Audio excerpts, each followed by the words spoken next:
If David Lynch's 1984 Dune movie raced through the book, the second half of director Denis Villeneuve's version at times moves as if it's walking in sand, figuratively as well as literally. Still visually dazzling and overwhelming in its scale, Dune, Part 2, becomes enmeshed in the political denseness of author Frank Herbert's world, unevenly marching through this part of the story before rather abruptly coming to an end.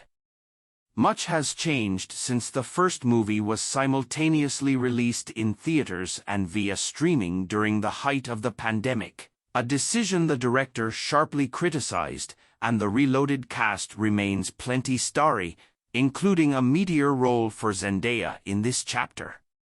The technical wizardry, which earned the 2021 film 6 Oscars, certainly lends itself to big-screen consumption, and Warner Brothers, like CNN, a unit of Warner Brothers Discovery, should cash in more handsomely this time around.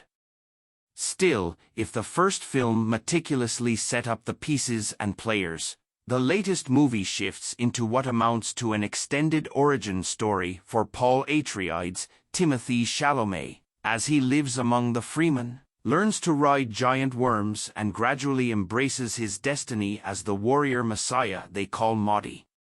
To do that, and gain the vengeance he seeks, Paul must first be accepted by the Fremen in their guerrilla war against the invading Harkonnens, led by the bloated Baron, Stellan Skarsgård, and his repulsive nephews, the Beast Rabban, Dave Bautista, and Phaedrotha, Austin Butler, having happily shed his Elvis vocal affectation as well as his eyebrows.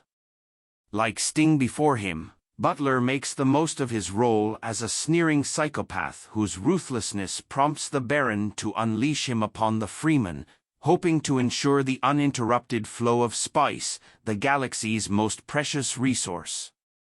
Other new players include Christopher Walken and Florence Pugh as the Emperor and his daughter, Léa Seydoux, and briefly, Anya Taylor-Joy, with composer Hans Zimmer's muscular score and the overall sound working overtime. Villeneuve is at his best when depicting the fascistic power of the Harkonnens and their sprawling military machine.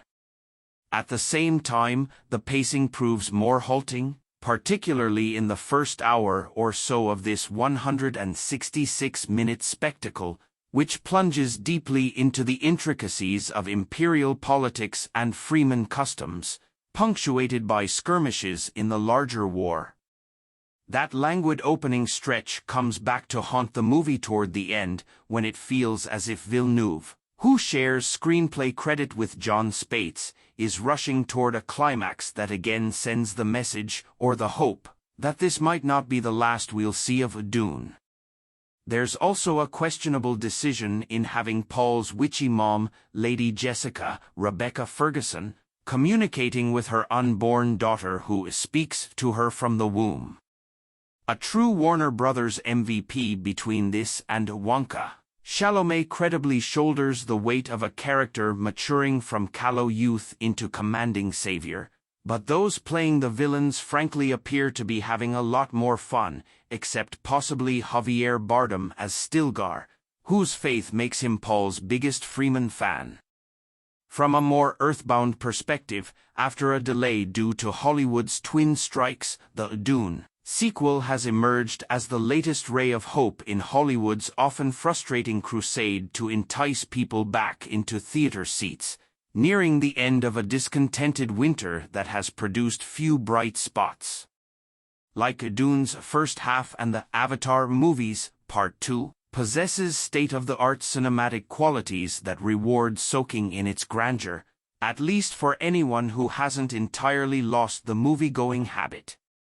After the initial promise, though, the film only sporadically rises to the level of its sky-high expectations, a somewhat ironic sign of how quickly the worm can turn.